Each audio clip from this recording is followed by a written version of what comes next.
Om Namo Bhagavate Vasudevaya. Om Namo Bhagavate Vasudevaya. Om Namo Bhagavate Vasudevaya.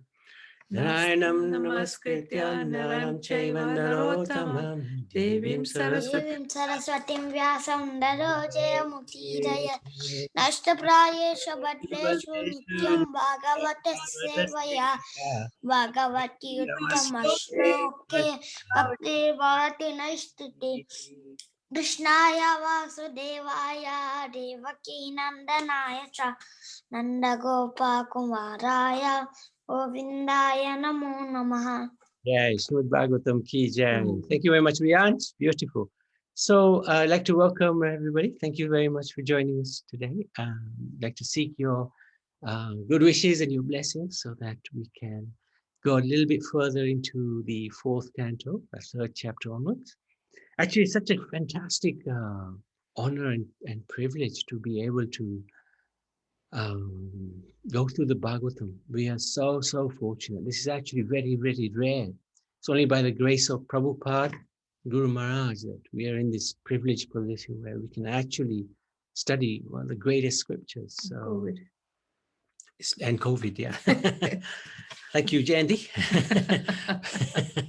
So, third chapter. We're trying to cover 3 chapters today if we can. What's the meter on this one? Satvamishudam Vasudeva Shabditam Yad Iyate Tatra Pumana Pavitra Satvecha Tasmin Bhagavan Vasudevo Hirodaksajo Me Namasa Vidiyate. I'm always engaged in offering obeisances to Lord Vasudeva in pure Krishna consciousness. Krishna consciousness is always pure consciousness in which the Supreme Personality of Godhead, known as Vasudeva, is revealed without any covering. So this is spoken by Lord Shiva, and we'll see in a minute why, in what context. So this is the talks between Lord Shiva and his Dharampatni, Sati Devi. And the first 7 verses talk about the sacrifice that Daksha is going to do after all the tension between Daksha and Shiva. Tensions continued between Shiva and Daksha. So nothing had eased off. But being appointed one of the chief Prajapatis, Daksha became very proud. So with Brahma's support, he began performing sacrifices. And he invited all the sages and demigods and the demigods' wives. They all went to this sacrifice, very nicely decorated in fine clothing and costly jewels, ornaments.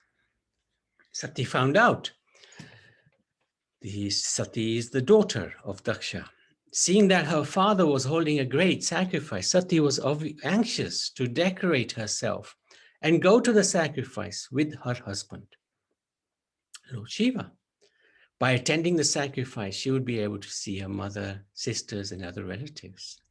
There is no harm going uninvited. After all, she's one of the family members, which doesn't need to be invited.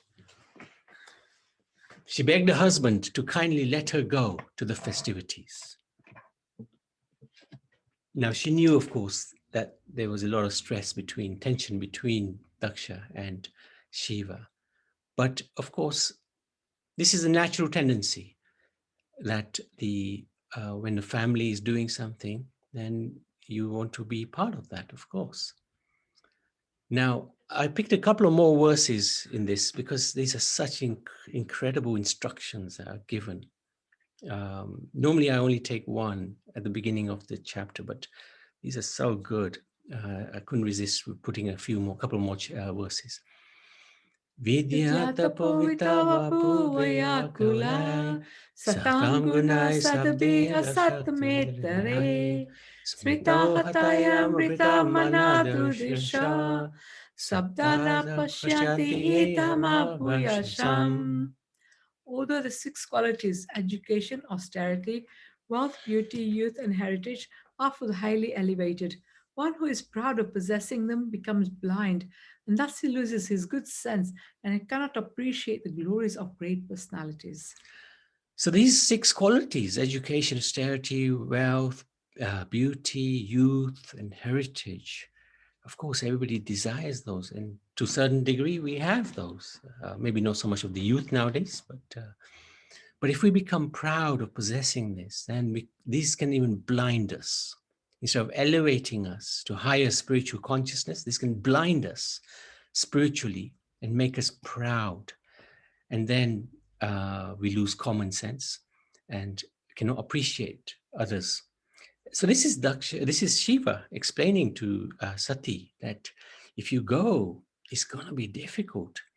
Shiva tried to persuade his wife not to go to the sacrifice because he could foresee that she would be insulted by her proud father.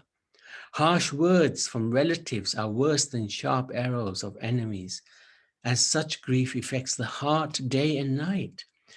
So sharp arrows, or perhaps a punch or two, you can recover from, but the insults, they affect the heart day and night, and for a very, very long period of time. She may be the favorite of her father, but the connection with him, with Shiva, means that he will dishonor her. Rather, he advised her to remain at home. He explained that he was always in trance, meditating on the Supreme Lord Vasudeva in full consciousness. He was always respectful to the soul within. So this is a point he makes to her, that you don't have to go, because, and this is a thing that we also can learn. This is a really nice instruction in this verse. Pratyudgama prashyayana bhivadanam vidivate sadhumita samadhyame Vyaparasme purushaya cetasa Guyasayayaiva deha manine. My dear young wife, certainly friends and relatives offer mutual greetings by standing up, welcoming one another and offering obeisances. But those who are elevated to the transcendental platform, being intelligent, offer such respects to the super soul who is sitting within the body, not to the person who identifies with the body.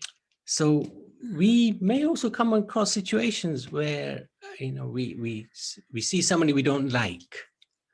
So it's very important to understand that if we don't like somebody, it's actually not that person we're disliking. We're disliking the super soul. Because if we understand the super soul is with everybody, then we will always offer respects to the super soul who is seated within the body, and not necessarily to the person who identifies with the body. So it's very important instruction here. This chapter is full of really nice ornaments, really nice ornaments. So he was trying to explain to Sati, don't go. Better you here. And then there's another verse. Doshan pareshame gunesha sadavo gnanti ke chinna pavadrisho dvija gunanscha falgun bahuli karishnaivo mahatmaste Shubhavitat Pavan Agam. Twice born Daksha, a man like you can simply find fault in the qualities of others. Lord Shiva, however, not only finds no faults with others' qualities, but if someone has a little good quality, he magnifies it greatly. Unfortunately, you have found fault with such a great soul. So this is going on to chapter 4. So this was the end of chapter 3. So there's the first is, it's a small chapter. So Daksha sacrificed, Sati's wants to go, and Shiva is advising against.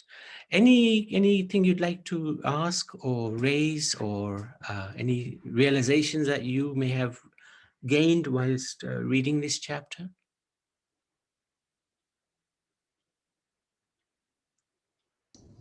Prabhuji. Oh, great, you're here. Fantastic. Yes, just joined. Yes, was surprised at how the Sati and Shiva, and how Sati felt so bad and initially eagerly wanted to go to her parents' house. But this is the same situation what is happening now. Yeah. The same conflict, the same, everything is same. So it's quite surprising that nothing has changed. And it's natural, isn't it? When your close ones do something which is nice, you want to be part of it. It's natural. Yeah, no, that plus the sort of the both of the sorts of arguments between the Shiva and the Daksha, and Daksha's sort of like in spite of her Shiv Sati being the favorite, he was still very angry with her. So this is what I mean. All these conflicts I see. going on, and still same things. This is common occurrence every day in our Indian families. It is indeed. Maybe others as well. I don't know. And this is because this is how we meant to learn from these exercises. It's These existed examples. from these examples. It's existed since time immemorial. Same old, same old. Nothing has changed. Things are not changed. Things are the same. Things have not Human changed. nature, I think that's what it is. All human nature and Human nature. jealousy and everything. And Right. Haribol Nabi, Hare Krishna. Hare Krishna. Srimad Bhagavatam ki jai, Srila Prabhupada ki jai. Oh, yeah, and this is, as Mataji said, you know, this is still going on, and it is because we take on a bodily concept of life, and everybody is so attached to the body, and everybody's seeing the body. So it's you know, as long as everything is within this material world and is seen from a bodily platform, then this will kind of carry on, isn't it? Yeah, that's right. That's right. Mm. And this is what that's what Lord Shiva says at the end of that conversation with Sati, that I'm always in trance, meditating on the Supreme Lord Vasudeva in full consciousness. He's always respectful to the super soul within. So he was very calm. Hare Krishna. Hare Krishna. Lord Shiva knew what is going to happen. That's why he didn't want her to go. So that will be in Ramayana. The secret will be in Ramayana. So you're plugging it again, huh? Yes, I want everybody to like wait for the day. Yeah, absolutely, absolutely. No, thank you very much, Mike. Moving forward, this pastime was done for a cause, because then the Sati, I don't want to sort of say a lot because it comes into Ramayana, and then the Mata Rani takes place in 9 Devis form. And this So night, that was the whole purpose of this, for Sati to go to, and it was not the Lord Shiva's what the Daksh had done to Lord Shiva, but Lord Shiva's Sati had to go through a phase, go into the Agni, and then Lord Shiva would do, you know, moving forward. Then the Ramayana would be created. okay. Okay, we look forward to hearing that. So you better join that, Suresh. I know it's Matarani's 9 Mataranis, how the places were created, how Lord Shiva went from place to place, and how the Matarani formed a few places, and they are all worshipped now. Okay, interesting. We'll hear more about that from you, I'm sure. Okay. Very good. So Suresh, huh? You've turned yourself into iPhone. Well, I don't know. You like no, it's your title now, Suresh. Suresh, yes. No, I must not have deleted the I. That's why. I'm not I. I don't want to be I. That's good. Yeah, that's good. That's good. Thank you for sharing that. And we'll hear more about that. Thank you. Okay, unless there's anything else. Naliben? Yes. Okay. Okay, yeah, that's fine. We'll move on to chapter 4. So this is where it gets quite harrowing. Sati leaves home. She actually started looking at Shiva with daggered eyes. She was thinking, oh, my husband's not going to come with, I'm going to go on my own. Shiva then became silent, understanding that Sati would be destroyed either way, whether she stayed or she went. If she stayed, she'll be in a bad state. If she goes, as Indulekha Maji said, she knows what's going to happen. He knows what's going to happen. Becoming upset when advised not to go to the sacrifice, Sati became restless.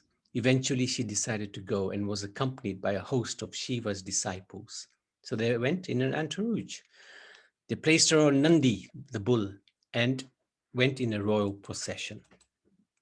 Of course, she's Sati. Then she gets offended. Her mother and sisters greeted Sati with affection, yet Daksha, her father, and others, out of fear of Daksha, ignored her. Sati also saw that there was no oblations for her father in the sacrifice. For her husband, in the sacrifice. Seeing Lord Shiva neglected, she became very angry. Her followers were ready to kill Daksha, but Sati stopped them. Sati angrily reminded her father of Lord Shiva's glory. So this is the verse that we spoke. Despite his appearance, living with demons in a crematorium, covered with ashes, garlanded with skulls, then she explains, Shiva is all auspicious. There's no truth or rival in this world higher than him. To him, no one is dear or inimical. And he's very much beloved. What's the matter with you, Daksha? He's without any enemies. And he finds faults in no one. This is really tremendous quality. He purifies all one's sins. His fame is pure. He's a great friend to all. And is worshipped even by Brahma. So she's explaining. Now, this is one of the differences actually between Shiva and Krishna. If you see, Shiva left Sati to go, right? He left her to go. And Vishnu would do a similar thing. But this is what distinguishes Krishna from Shiva and Vishnu. Krishna would never leave his devotees. Now you might say, wait a minute. He left Vrindavan and he left gopis and Nanda and Radharani alone for many, many years. But actually that's not true. Our acharyas tell us Krishna never left Vrindavan. Yashoda Krishna never left. Devaki or Vasudev Krishna left with a crew. But Yashoda Krishna never left. He always stayed with his devotees. This is the difference. Krishna, his devotees are super excellent. He can't leave them. He can never leave them. And he won't leave them. He's always with his devotees. But you can see here, Sati was let go by Shiva. And Lakshmi is also let go by Narayan. But this is the distinguishing factor between Krishna and Vishnu and Shiva.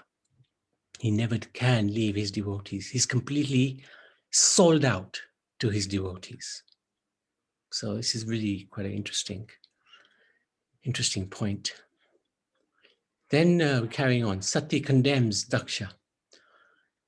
Being disgusted and ashamed by her materialistic father offending Lord Shiva, Sati rebuked him, saying he should be severely punished. So for a daughter to say that to the father is quite an intense conversation going on.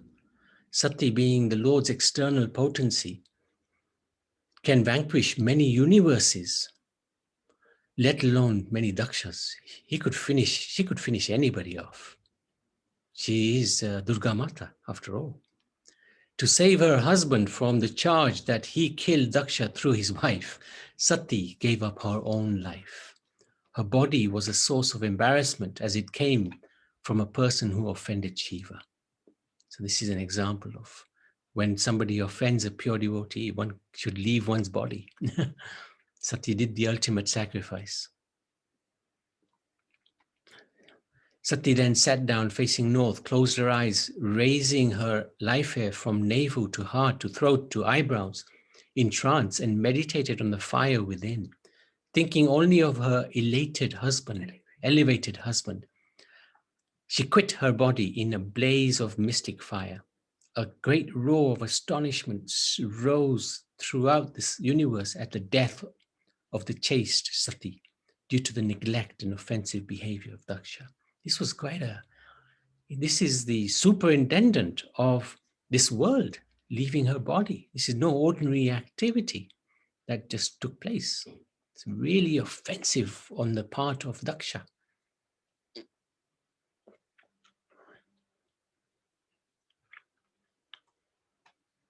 The demigods defeats the ghosts. So seeing Sati's ghostly attendants ready to kill Daksha, Bhrigu Muni invoked thousands of powerful demigods known as Rabus, and achieved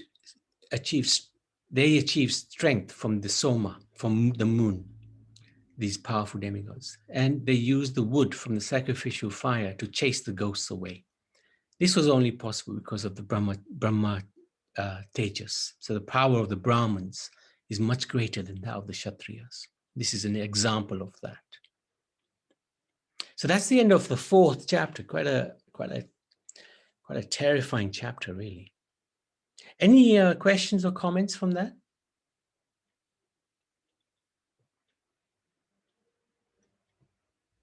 Hare Krishna, Prabhuji. Hare Krishna, Riyansh. I have a doubt that Bhrigu Muni had not created thousands of powerful demigods. It is five or four demigods. Say that again. Bhrigu Muni not created thousands of demigods. No. It is 4 or 5. Yeah, he invoked them. He doesn't create them. He invoked them. So he is the one who called them to come. And they came and they got their strength from the moon. And Prabhuji, yesterday you told Soma means moon. Yes, good. In Dattatreya, Durvasa, Soma. That's correct. Yesterday we did that. Good boy. Good memory. Okay, chapter 5, last one.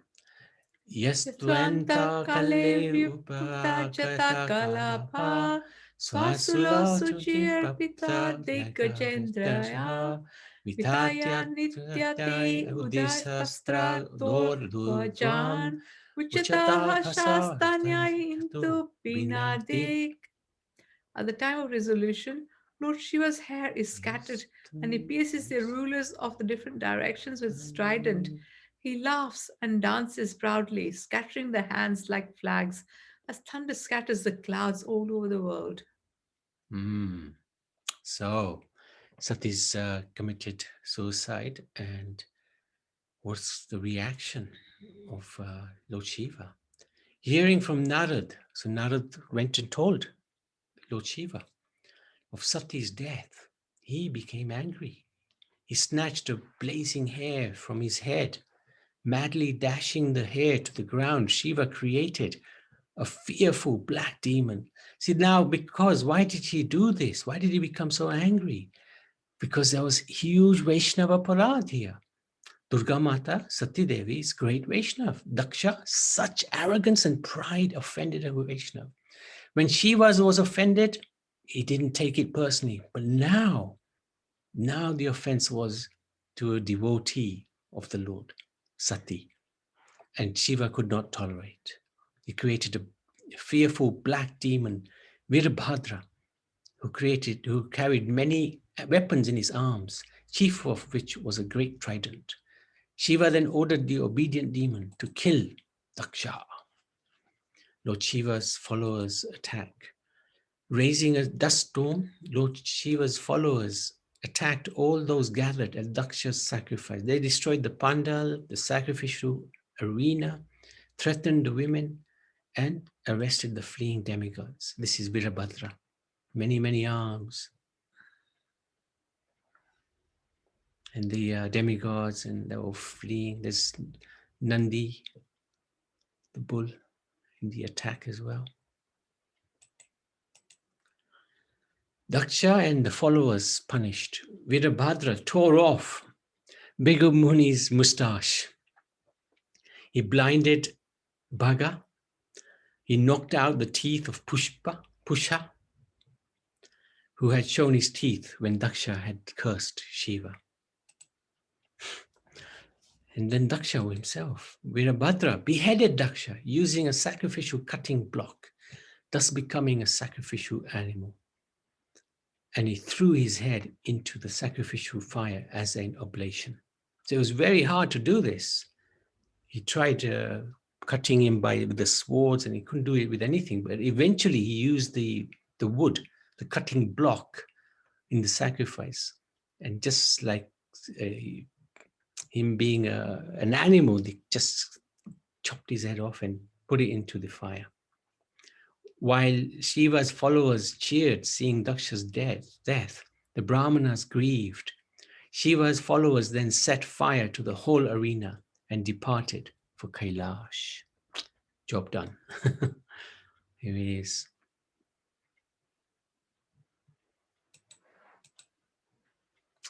So that's the end of chapter 5. It's pretty gruesome stuff, but this is the offense done to a Vaishnava. This is what you can expect.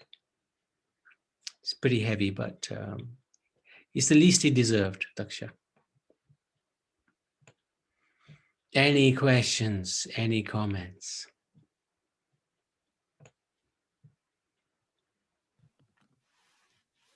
Yes, Rohit. Why he did like that? Daksha is a Prajapati and he's a devotee of Vishnu. Why he offended? He's proud and he's arrogant and he's offending not just Shiva. That he didn't mind. He's not a devotee of Vishnu. Yeah, he's a devotee of himself. Yeah, both are Vaishnavas. No, why he offended? Vishnu. He's just a Prajapati, not a He was in that position due to his great karmic past. But if he was a devotee, he would have honored Shiva. Prabhuji, he got a goat fest finally. Yeah. Don't give the suspense away. Huh? That's the next chapter. That was the best part of it. He gave it away, Riyan. Do you understand, Rohit? He was not a devotee. If he was a devotee, he would have behaved well towards Shiva and then towards his own daughter, who's none other than the super. But in Shivapuran, he says that he worships Vishnu. He was portrayed like that. So that's what I was asking. Yeah, well, he certainly lost his intelligence. And Prabhuji, why did not Sati go with Lord Shiva? Sorry? Why did Sati do not go with Lord Shiva to the invitation? Okay, Shiva, she wanted Shiva to go with him, but Shiva said, no, better we don't go. There only grief will be there because your father is in a crazy situation. He's in a bad state at the moment. He will just insult you. He will just insult me. So why go? So he didn't want to go. But she wanted to go because it was her family. And also they were not invited, were they? No, but they don't need an invitation, right? Because it's a family do. Yeah, they don't need it as well, but yeah. It's a family do.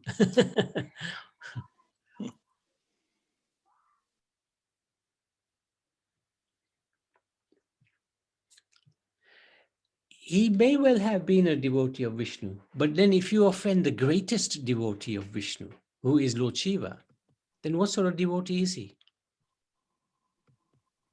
Right? Yes, yes.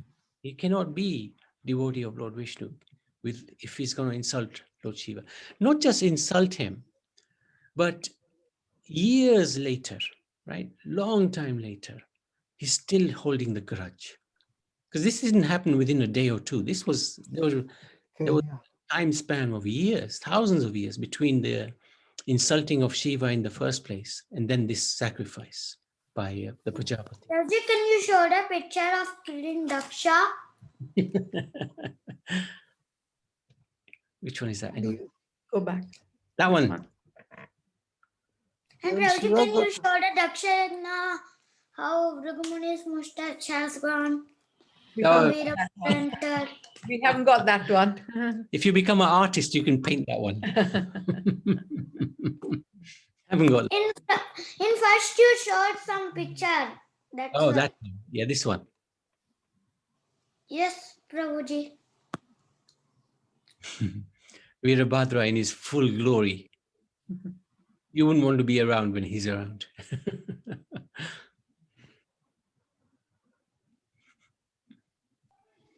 This is like out of one of these Hollywood kind of Yeah, that's right. epics, isn't it? And nothing beats that. And quite a lot of these Hollywood themes have come out of these, like the Star Wars and all that, have come out of this Srimad Bhagavatam. They must have read these parts, that certainly interplanetary system. When you hear about Sati describing how she's seeing all these aeroplanes going to Daksha's palace, and all the relatives, they're all decorated and wearing garments and jewelry and all that, and then the spaceships going around, and so it's amazing, with this Srimad Bhagavatam is far more you get out of it than you can from Star Wars. But certainly this character like Virabhadra and Daksha and insulting, but like to say, everyone is a devotee, and although Daksha to a certain extent is a devotee, but you can still become a proud one, and you can have qualities, like you said, the same qualities were there, the 6 qualities you mentioned. But if you dishonor a greater personality,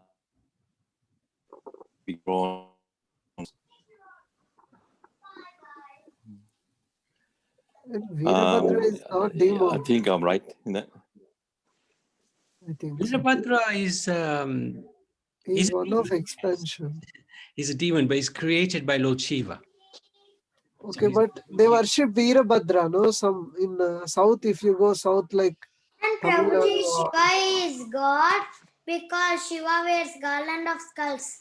Any god do not wear garland like that. He's God because he No. wears a garland of skulls. no, that's culture of Sati Devis, right? Sorry? That's skulls were of Sati Devi. I mean, his wife's skulls. Rohit, can you please keep the secret? This is for Ramayana, not for today. No, Mataji told. Mataji told. Okay. I told Sorry, the story, sorry. not for you to tell it back, right? I Let's don't keep it know. for now. No, I just was saying that Virabhadra was expansion of Shiva. Like 12 Rudras will be there if you see. So I mentioned, I think Prabhupada written translated as demon. I don't know, but they worship Virabhadra if you go to Oh, is in it? India. So, Okay. yeah, that's Yeah. why I'm saying. Yeah. No, he's a demon, but he's a devotee of Lord Shiva. And remember, he gives shelter to the demons. Oh, they worship demons also in India. I think. I don't know. Yeah, of course. Yeah. I Even thought, yeah. And even if Shiva And was a this shows devotee, that right? Why he got anger? Sorry? No, Shiva was great Vaishnava, no? When Daksha did like that, although he may not devotee, but why Shiva got anger and he took hair from, I just not able to mesmerize. I can't able to understand. Because Sati was offended. A devotee, a pure devotee of Krishna was offended. Durga Mata was offended. Shiva did not, he tolerated any offense to himself. When Daksha insulted him, he was silent. He took his insults as compliments. But as soon as a devotee was insulted, then Shiva acted. Because But why? Yeah, but Vaishnava Prad, you And- to walk away or you. Prabhuji, he threw his head to ground with anger. Sorry? With anger, he threw his head to ground. So Virabhadra formed. Yeah. I Right. was just thinking, why can't he explain, like Krishna And explained to Prabhuji, Arjuna? who is the father and mother of Virabhadra? Shiva. Father and mother. Shiva. His father and mother. Oh. Thanks, Prabhuji. So, sorry, Rohit. And No, I'm just thinking that why can't Shiva? I mean, there are other option also. Not angry. He give counter statement, as you said in previous class. There is other statement. One can counteract by statements and can defeat to Shastra. You should not say like this. But in this Uh, case, there was no chance of, because Laksha's pride is so great, there Okay, was not okay. really a chance of being able to sit with him, let alone discuss with him. Okay. And Nabi, there is this concept and understanding that, you know, just because you're a Vaishnav and you're a devotee, doesn't mean you can't get angry, but you have to get angry for the right reasons Good. and for the righteous cause, which is in this case, you know, Lord Shiva. So whatever is to be used, like Arjun was told to use violence on the battlefield of Kurukshetra. He's still a pure devotee of Krishna. Doesn't mean he shouldn't be violent. You know, it's just that within certain religious understanding, we're taught to think that, oh, because you're a devotee, you should be so humble.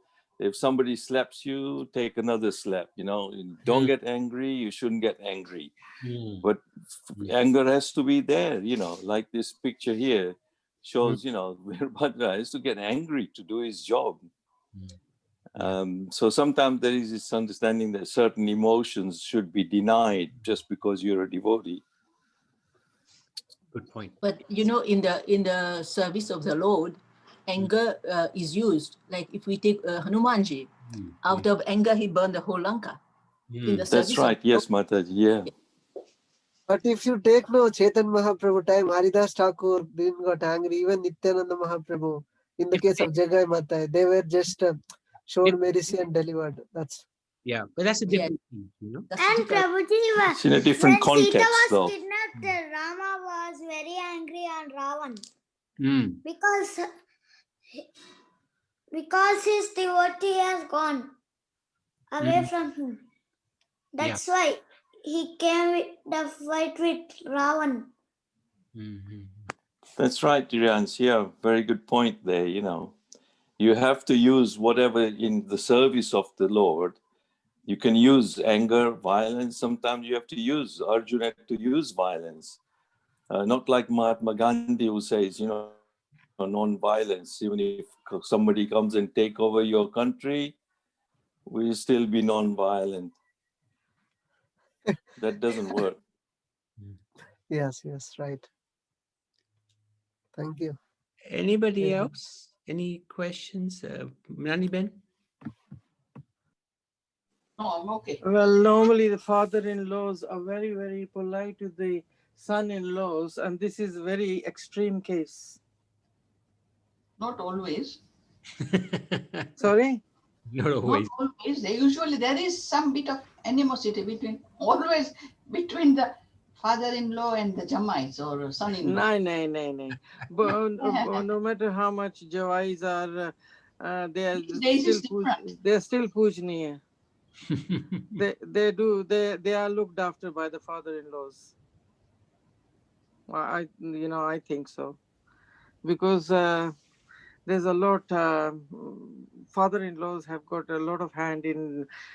They have to see that their daughters are looked after, and because daughters are very soft spot for the fathers. Yeah. And that's why sometimes there can be heavy tension between them. True. Yeah. In That's this true. case, Yeah. in this case, actually, what happened, because Sati naturally is the natural consort of Shiva, but right from the beginning, Daksha just didn't like Lord Shiva. He just didn't like him. The way he dressed, where he lived. He was just, and from the beginning, there was a natural dislike of him. And that has just culminated in these terrible insults, not just to Shiva, but also to Sati. But rather, the Raja Daksh forgets that Sati ji really did so much prayers for years to get married to Lord Shiva. Correct. Her sacrifice was for years and thousands of years. It was a hard work for her. And again, in her left leg, And in Legs. her next life also, she became the wife of Lord Shiva. Yeah, That's true. Riyansh, very good. good.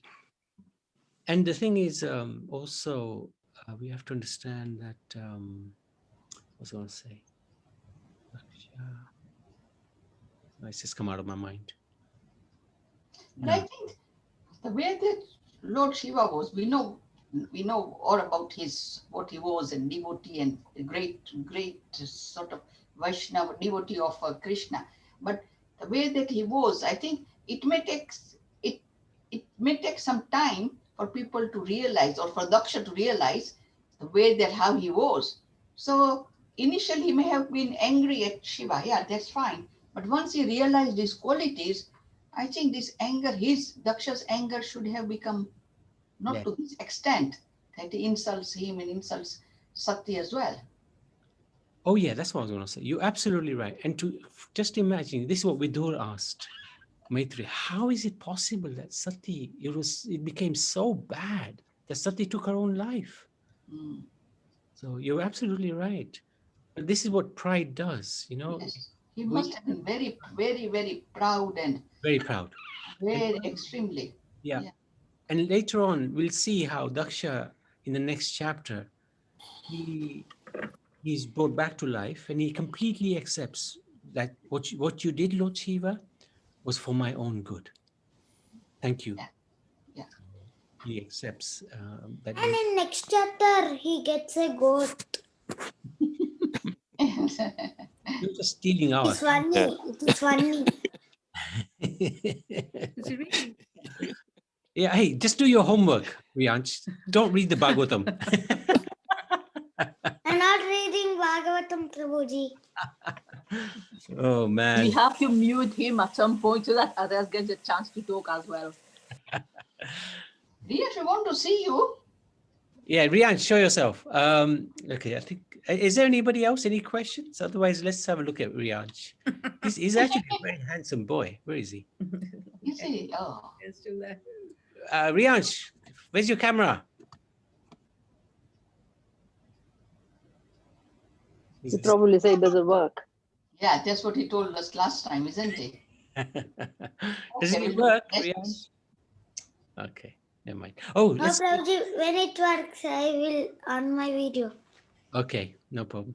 So let's go to the lessons from these First three. two chapters. Oh, the first two chapters. That's right, 1 and 2.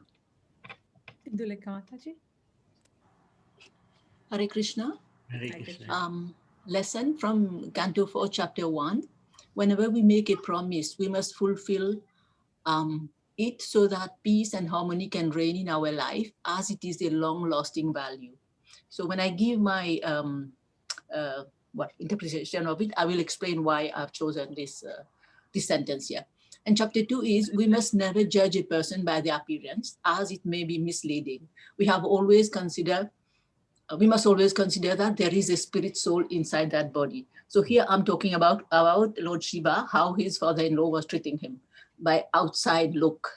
And Okay, the first one, you can just say. The first one is when, what's his name now? When the child was promised to the grandfather. Yes. So even though he had only a daughter, and Manu had 2 sons, Uttanpad and the other one, but still he took the son. Uttanpad and So, Priyamvrata. yes, thank you. So here we can see that he fulfilled the promise just for peace to reign in their lives. And he could have said, no, I have only 1 son, I will not give him away, or something like that. But he kept the promise, and like that, everything was okay in the family, because it was kind of a family business, right? The first son born out of my daughter, and I will take him. So yes. Yes, Manu was very clever, because he knew that was going to be the Supreme Lord. Yes, yes. Amazing. Okay, thank you, Prabhuji. Thank you. It's very good. Okay, and then Madhusudan Prabhu.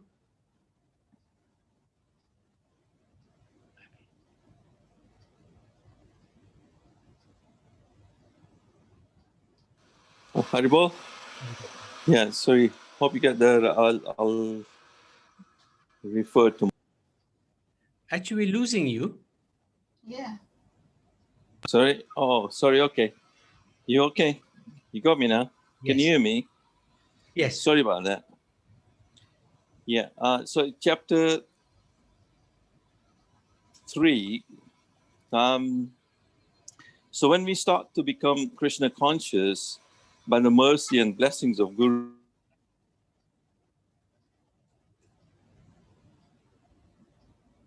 We've lost you again.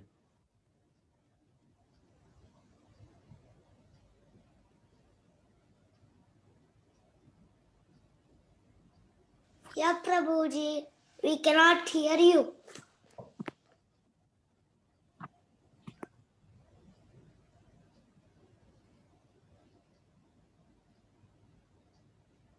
Kamakshi, you there? Or Kanchan? We can't hear mom. Maybe the internet's gone down. Hare Krishna, Prabhuji. I Hari think bol. they Yes, I'm have- here, but I think he's having some of this type problem. Just 1 minute. I'm in the room. He's in the kitchen. 1 minute. Are you okay, Mom? Can you hear him? He's trying again. I think he. You're okay, muted. can you hear me all right? Yeah. Can you hear me now? Yes. Yeah. Sorry, yeah, I must have knocked out the mute. Okay, so sorry about that. Okay, so when we start to become Krishna conscious by the mercy of Guru and Gauranga, we should take an elevated position.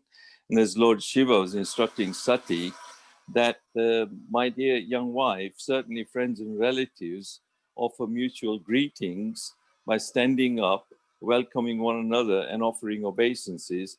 But those who are elevated to the transcendental platform, being intelligent, offer such respects to the super soul who is seated within the body, not to the person who identifies with the body. So certainly here, everything is working on a bodily platform. And when it is there, then you're seeing relatives, friends, this, that. And then that's what Arjun was seeing at first. He was seeing relationship, Bhishmadev, this, and then Lord Krishna has to instruct his spirit soul within the body. And that's who you're paying respect and obeisances to. So also, Srila Prabhupada, in one of the purports there in that chapter, say that, obeisances are actually offered to a person, not to anything that's impersonal. One should not accept the Mayavad interpretation that Vasudev is impersonal. As stated in Bhagavad Gita, in a Prapadyate, that one surrenders and one surrenders to the personality. And also Lord Shiva is also saying that, he actually is all the time paying his obeisances and offering his respect to the Supreme Personality of Vasudev, but sometimes that is interpreted as like being impersonal and all that. So, we are gradually being trained or being in Krishna consciousness, made to realize, who we should really be respecting. And okay, chapter 4. In this chapter, Sati condemns her father Daksha for having ignoring and insulting Lord Shiva. And from this we should understand that to find faults and vilify a great personality, or what to speak of the Supreme Lord, is to become a lowly person. So we become quite lowly, we suffer the consequences because, the greater personality is Lord Shiva here. But, sometimes even people dishonor and then disrespect the Supreme Lord. When we deny the personality, become atheists or take a, that sort of viewpoint, then we're also, taking the similar sort of stance. So offending, a greater personality, but like Sati, we should defend the honor of great personalities, even if it means having to kill the offender or give up one's body, which Sati does, so we don't have to go to that extent. If nothing, at least just walk away from it, but not to tolerate the insults especially to Dharma. And our Guru Maharaj always stayed, stand up for Dharma, and live for Dharma, die for Dharma. And Sanatana Dharma is what upholds the values within the Bharatiya culture. That's my understanding as well. So in chapter 5, in this chapter, we realize the consequences actually Daksha faces because of these insults and dishonoring Lord Shiva. So obviously he faces a greater consequences, and Lord Shiva has to deal with it. And sometimes we misunderstand the position of Lord Shiva is because there are always going to be ghostly and pretas and all these living entities, and they need some sort of shelter and guidance. And Lord Shiva is the only one who gives the shelter to these kind of personalities. And in order to do that, he himself more or less looks like that, but he's got snake round, he's an ash covered and all that. But inside within, he's a topmost Vaishnava. As he said, Vaishnava is Sambhu, topmost Vaishnava. Okay, Haribol. Great. Thank you so much. Very good. Any other points, any other comments from anybody? But this is okay theoretically, but practically how to see the soul. And even devotees also sometimes may can't see like that, like everyone is soul like that. So theoretically it's good, but A practically constant reminder to ourselves that we are not this body. Like one of the lessons we took from second chapter was every morning when we rise, look in the mirror, when you're brushing your teeth, just remind yourself, I am not this body. I am the spirit soul. At least start with that, the day like that. And gradually over time, that realization, that knowledge will become into Gyan, will become into Vigyan. It'll take time. It always takes time. And it is with practice, and not only just with the training and with our consciousness. That's why we become conscious. It's like saying, cars being driven around. We see them all the way, all different type of vehicles. And we just see cars, but you're not recognizing the drivers or the passengers within. Then that's how we are living our life in total, blindness of material covering and in illusion then.